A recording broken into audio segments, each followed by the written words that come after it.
ሰላም ለሀገሩ ወሰላም ለደብሩ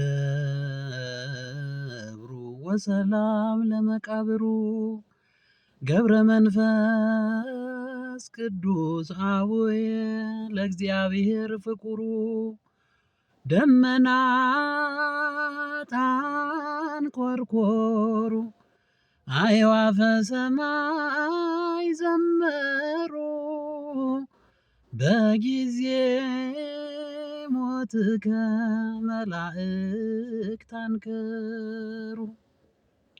እንኳን ለአባታችን ለታላቁ ጻድቅ አቡነ ገብረ መንፈስ ቅዱስ ወርኃዊ መታሰቢያ በዓል እንኳን አደረሳችሁ። የእግዚአብሔር ጸጋና በረከት ከሁላችን ጋር ይሁን።